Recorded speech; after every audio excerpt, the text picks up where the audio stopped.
ঈদের ছুটি শেষে কর্মস্থলে ফেরার তাড়া ছিল সবার, ছিল পরিবারের সঙ্গে কাটানো আনন্দময় সময়ের স্মৃতি। কিন্তু উত্তরাঞ্চলের হাজারো মানুষের কাছে সেই আনন্দ ম্লান হয়ে গেছে যমুনা সেতু ও এর দুই প্রান্তে দীর্ঘ যানজট, অস্বস্তিকর অপেক্ষা আর সীমাহীন ভোগান্তির কাছে। গত ২৪ মে থেকে শুরু হওয়া অতিরিক্ত যানবাহনের চাপ ঈদের আগে ঘরমুখো যাত্রীদের দুর্ভোগ বাড়িয়েছিল। ঈদের পর কর্মস্থলে ফেরা মানুষের ঢলে সেই সংকট আরও প্রকট হয়েছে। শনিবার সকালে মহাসড়কের বিভিন্ন স্থানে খোঁজ নিয়ে জানা যায়, শুক্রবার রাত থেকে যমুনা সেতুর টোল প্লাজা হতে টাঙ্গাইলের পৌলি এলাকা পর্যন্ত দীর্ঘ যানজট ছড়িয়ে পড়ে। এতে শত শত বাস, ট্রাক, পণ্যবাহী যান ও ব্যক্তিগত গাড়ি ঘন্টার পর ঘন্টা আটকে থাকে।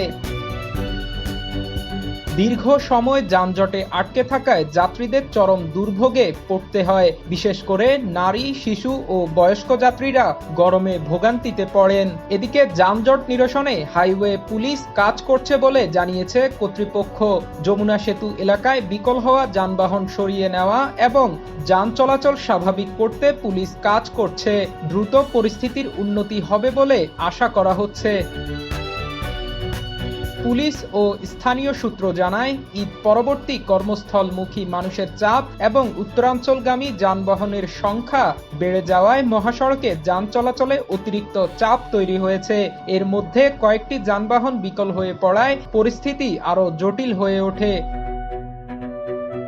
সকালের দিকে কিছু কিছু স্থানে যান চলাচল ধীর গতিতে শুরু হলেও মহাসড়কের বেশ কয়েকটি অংশে এখনও দীর্ঘ যানজট রয়েছে। এতে উত্তরাঞ্চল ও ঢাকামুখী যাত্রীদের ভোগান্তি এখনও কমেনি। ATV USA national desk. ATV USA, বিশ্বজুড়ে বাঙালিয়ানা।